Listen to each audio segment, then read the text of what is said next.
মায়ের বুক যেন খালি না হয় সেটার জন্য আপনাদেরকে প্রস্তুত থাকতে হবে।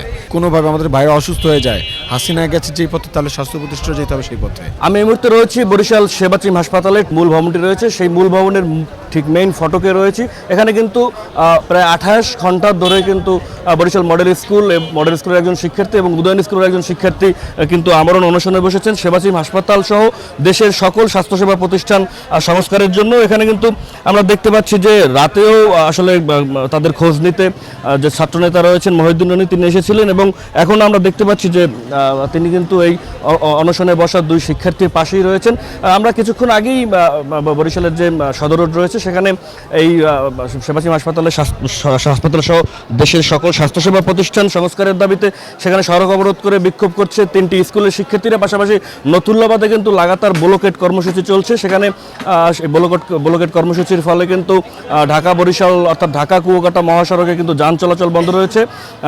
আমরা একটু বিষয় জানিয়ে রাখি যে আজকে কিন্তু 16 দিনের মতো আন্দোলন চলছে এবং এই 16 দিনেও কিন্তু কোনো ধরনের আশ্বাস বা যে মেডিকেল যে সংস্কারের বিষয়ে যে ফলপ্রসূ আলোচনা সেটা কিন্তু আন্দোলনকারীদের সাথে করা হয়নি এবং মহাসড়ক যে ব্লকেট কর্মসূচি সেটা কিন্তু আজকে 5ম দিনের মতো চলছে। পাশাপাশি যোগ হয়েছে যে বরিশালের নগরের যে মডেল স্কুল, উদয়ন স্কুল এবং আসমত আলী খান অর্থাৎ একে ইনস্টিটিউটের যারা শিক্ষার্থী রয়েছে তারা নগরীর প্রাণকেন্দ্র একেবারে প্রাণকেন্দ্র কিন্তু অবরোধ করে তারা বিক্ষোভ করছেন এবং সেখানে যান চলাচল বন্ধ রয়েছে। আপনারা এই মুহূর্তে দেখছেন যে আসলে দুইজন যে শিক্ষার্থী রয়েছে তারা আমার অনশনে বসেছেন এবং তারা জানিয়েছেন যে স্বাস্থ্য উপদেষ্টা এখানে এসে আসলে স্বাস্থ্য সংস্কারের বিষয়টি নিশ্চিত না করা পর্যন্ত তারা তাদের আন্দোলন চালিয়ে যাবেন। এবং আপনারা কিন্তু দেখতে পাচ্ছেন যে আসলে এই দুই শিক্ষার্থীর অনশনের পাশাপাশি কিন্তু এখানে অবস্থান নিয়েছেন এখানকার যারা ছাত্র জনতা রয়েছে। সেবাচিম হাসপাতালের যে অনিয়ম রয়েছে, অনিয়মের বিষয়গুলো আসলে তারা আসলে সমাধান চাচ্ছেন এবং এই সমাধান না হওয়া পর্যন্ত তারা তাদের আন্দোলন চালিয়ে যাবে। আমরা একটু কথা বলবো এখানে অনশনরত যিনি শিক্ষার্থী রয়েছেন। আসলে আপনারা এই মুহূর্তে আসলে কি দাবি করছেন? আপনি তো 28 ঘন্টা ধরে অনশন করছেন, আসলে কোনো ধরনের আশ্বাস পেয়েছেন কিনা? হাসপাতাল কর্তৃপক্ষ থেকে আপনার কাছে আশা হয়েছিল কিনা? হাসপাতাল কর্তৃপক্ষের কাছে আসা হয়েছিল, কিন্তু আমরা এখন পর্যন্ত আমাদের যে মূল যে দাবিটা, যে আশ্বাসটা আমরা সেটা পাইনি। আমাদের যে 3 দফা দাবি ছিল এবং আরেকটা দাবি ছিল যে স্বাস্থ্য উপদেষ্টা বরিশালে আসবে, তিনি আসে এখানে যে এই যে শেরেবাংলা মেডিকেলের যে অনিয়ম দুর্নীতিগুলো আছে সেগুলো হাতে নাতে দেখবে এবং এর সমাধানগুলো করে দেবে। সেই যে মূল দাবিটা, সেই দাবিটার এখন পর্যন্ত আমরা কোনো প্রকার আশ্বাস পাইনি। আমরা জানি না কেন স্বাস্থ্য উপদেষ্টা এখনও আমাদের সামনে আসতে লজ্জা পায় না, ভয় পাইতেছে। যদি সে তার পদে যদি মানে কাজ ঠিকমতো করতে না পারে তাহলে সে তার পদ দিয়ে পদত্যাগ করুক, নতুন কাউকে সেখানে বসাক এবং সে এসে এই সংস্কারগুলো করুক। আমাদের যতক্ষণ পর্যন্ত না স্বাস্থ্য উপদেষ্টা বরিশালে আসছে এবং এই সমস্যার সমাধানগুলো করছে, আমরা সেই ততক্ষণ পর্যন্ত আমরণ অনশন চালিয়ে যাব। আসলে সবার আগে এইটা বলছি যে এটা তো আমাদের ভাইদেরকে কেন অনশনে বসতে হলো, এই 16 দিন কেন আন্দোলন করতে হলো? স্বাস্থ্য উপদেষ্টা তো একজন মানুষ, আমরা তো তাকে জনগণ তো তাদেরকে ওখানে বসিয়েছে জনগণের সমস্যার সমাধান করার জন্য। কিন্তু আজকে যে এই যে আমাদের ছোট ভাইরা স্কুল কলেজের শিক্ষার্থীরা এসে অনশন করছে, এটা দেখা লাগতেছে আমাদের, এটাই তো আমাদের জন্য লজ্জার। স্বাস্থ্য উপদেষ্টাকে আমরা ধিক্কার জানাচ্ছি। এখনও কেন আসতেছেন? উনি কি সিন্ডিকেটকে ভয় পাচ্ছে, দুর্নীতিবাজদেরকে ভয় পাচ্ছে? আর ওনারা যদি ভয় পায়, আমরা বলছি যে ভয় পাওয়ার কোনো কিছু নেই, আমরা আপনাদের সাথে থাকবো, সবাই মিলে আপনাদের হাতকে শক্তিশালী করবো, আপনারা অ্যাকশন নেন, সিন্ডিকেটগুলো ভাঙেন। কিন্তু এখানে সেটা না করে আমাদের ভাইদের কাছে অনশনে বসতে হয়েছে। সো তাদেরকে মাথা রাখতে হবে, যদি আমাদের ভাইদের কোনো কিছু হয় তাহলে সেটার লায়াবিলিটিস কিন্তু স্বাস্থ্য উপদেষ্টাকে নিতে হবে এবং এই ইন্টারিম গভর্নমেন্টকে নিতে হবে।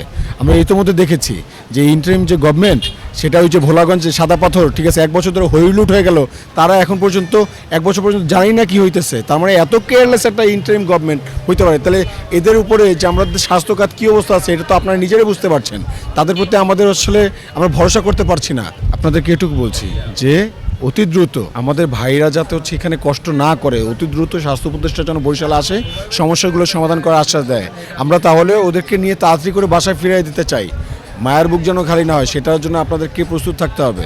আর যদি কোনোভাবে আমাদের ভাইরা অসুস্থ হয়ে যায়, হাসিনা গেছে যেই পথে, তাহলে স্বাস্থ্য প্রতিষ্ঠানে যেতে হবে সেই পথে। এটা আমরা খুব কংক্রিটভাবে বলে দিচ্ছি, স্ট্রংলি বলছি। উনি সময় চেয়েছেন হয়তো বা কার কাছে আমরা জানি না, কিন্তু উনি তো ওনার কাছে তো আমাদের বলার কিছু নাই।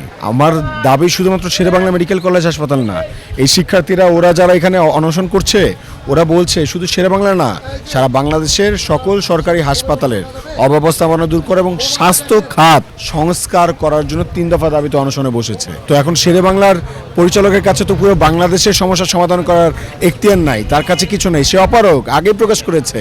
তো তাহলে হচ্ছে আমার সমস্যার সমাধান করতে পারে উপদেষ্টা, তো তিনি তো আমার কনসার্ন পারসন না, তাকে দিয়ে সে কি বলো না বলো এটা দিয়ে তো আমার মাথা ব্যথা নাই।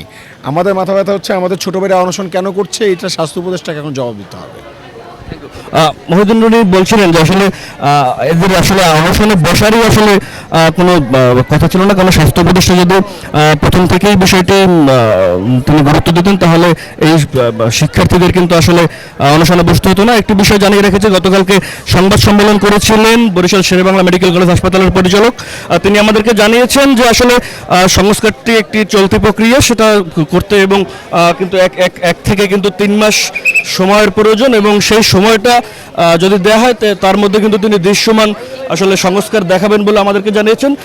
আমরা কিন্তু সকালেই কিন্তু একটি বিষয় জানতে পেরেছি যে বরিশাল সেবাচিম হাসপাতালের যে মেডিসিন বিভাগ রয়েছে সেই মেডিসিন বিভাগে কিন্তু হাসপাতালের যে বহির্বিভাগ রয়েছে বহির্বিভাগের একটি অংশ সেই মেডিসিন বিভাগে স্থানান্তর করা হয়েছে এবং ধীরে ধীরে এই কাজটি আসলে যত দ্রুত সম্ভব তত দ্রুত করা হবে বলে কিন্তু হাসপাতাল পরিচালক আমাদেরকে জানিয়েছেন। তবে একটি বিষয় বলে রাখি যে গতকালকে সংবাদ সম্মেলনে এখানকার মেডিসিন বিভাগের যিনি প্রধান রয়েছেন আনোয়ার হোসেন বাবলু, তিনি আমাদেরকে জানিয়েছেন যে সময় মেডিসিন বিভাগটি এখানকার যে 5তলা ভবন রয়েছে সেখানে স্থানান্তর করা হয় সে সময় তিনি বাধা দিয়েছিলেন এবং সেই বাধার মুখে পড়েও কিন্তু সেই মেডিসিন ভবন কিন্তু মেডিসিন বিভাগটি জোর করে সেই ভবনে নেওয়া হয়েছিল এবং যে কারণে সাধারণ যারা রোগী রয়েছে তাদের কিন্তু ব্যাপক ভোগান্তির মধ্যে পড়তে হয়েছিল। আসলে বরিশাল থেকে সেবাচিম হাসপাতাল সহ সারা দেশের যে স্বাস্থ্যসেবা প্রতিষ্ঠান রয়েছে সেগুলো সংস্কারের দাবিতে যে আন্দোলন চলছে তার সর্বশেষ কিন্তু আমার কাছে এতটুকুই ছিল।